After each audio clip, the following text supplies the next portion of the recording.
নির্জন এক কক্ষে এক দরবেশ বাস করতেন। সেই কক্ষে এক ইঁদুর এসে বাচ্চা প্রসব করলো। পরে দরবেশকে দেখতে পেয়ে সব গইটি পালিয়ে গেল, কিন্তু একটি ইঁদুরের বাচ্চা রয়ে গেল। বাচ্চার প্রতি বুজুর্গের দয়া হলো, তিনি বাচ্চাটিকে দুধ ইত্যাদি পান করাতে লাগলেন। একদিন দেখলেন বাচ্চাটি মন ভার করে বসে আছে। তিনি তার দুঃখের কারণ জিজ্ঞাসা করলেন। বাচ্চা বলল, আজ একটা বিরাট বিড়াল আমাকে ধাওয়া করেছিল, আজ কোনো রকমে প্রাণ বাঁচিয়েছি, কিন্তু একদিন সে আমার উপর জয়ী হবে, আমার প্রাণ বোধ করবে, তাই আমার দুঃখ।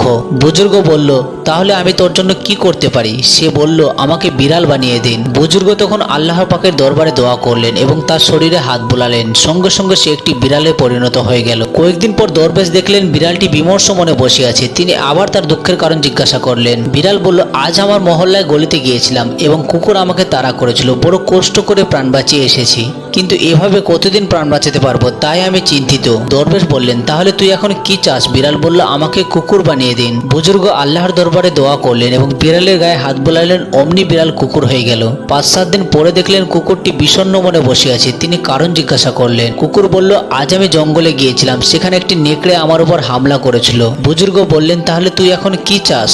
সে বলল, আমাকে নেকড়ে বানিয়ে দিন। বুজুর্গ দোয়া করে তার উপর হাত বোলালেন আর অমনি কুকুরটি নেকড়ে হয়ে গেল। কয়েকদিন পর দেখলেন আবার সে মন খারাপ করে বসে আছে। বুজুর্গ জিজ্ঞাসা করলেন, মন খারাপ হওয়ার কারণ কি? সে বলল, আমি জঙ্গলে গিয়েছিলাম, সেখানে একটা বাঘ আমাকে ফিরে খাওয়ার জন্য তাড়া করেছিল। বুজুর্গ বললেন, এখন তবে তুই কি চাস? সে বলল, আমাকে বাঘ বানিয়ে দিন। দরবেশ আল্লাহর দরবারে দোয়া করে তার গায়ে হাত বুলালেন। তখন সে একটি বাঘ হয়ে গেল। বাঘ হয়ে সে মনের আনন্দে জঙ্গলে গেল। জঙ্গলে যেতে আগের সে বাঘটি তাকে দেখে বলে উঠল, আরে বহুরূপী, খুব রূপ বদলিয়েছিস, কিন্তু তোর মধ্যে আমার মধ্যে এখনো অনেক পার্থক্য রয়েছে। তুই হলি মানুষের তৈরি বাঘ আর আমি হলাম আল্লাহর তৈরি বাঘ, আর আল্লাহর তৈরি আসল বাঘের ক্ষমতা এখনই পরীক্ষা হবে, হাকিকত এখনই খুলে যাবে, দাঁড়া। এই কথা শুনে সে ভয়ে কাঁপতে কাঁপতে বলল, তাহলে আমার প্রাণ বাঁচানোর কি কোনো পথ নাই?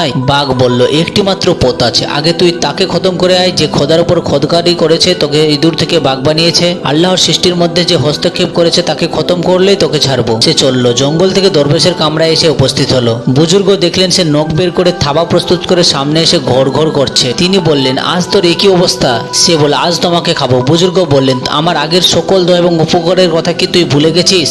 সে বলল, ধেৎ, তোমার উপকার, এখন আমার জান যায়, উপকারের কথা ভেবে জান হারাতে পারি না। সেই বাঘের সঙ্গে আবার দেখা হয়েছে। সে হলো আসল বাঘ, আর আমি যে ইঁদুর থেকে বাঘের রূপ ধরেছি তা সে জানতে পেরেছে। আমাকে বলেছে, আল্লাহর সৃষ্টিতে যে হস্তক্ষেপ করে তোকে ইঁদুর থেকে বাঘ বানিয়েছে তাকে খতম করে আয়, না হলে তার রক্ষে নেই। বুজুর্গ বললেন, ও আচ্ছা, এই কথা, তুই ঠিক করে বস, আমি তোর জান রক্ষা করব। তখন বাঘ স্থির হয়ে বসলো। বুজুর্গ সুযোগ পেয়ে দোয়া করলেন এবং তার গায়ে হাত বুলালেন। অমনি বাঘ আবার ইঁদুর হয়ে গেল। সকল বিশৃঙ্খলা দূর হয়ে আবার শান্তি ফিরে আসলো।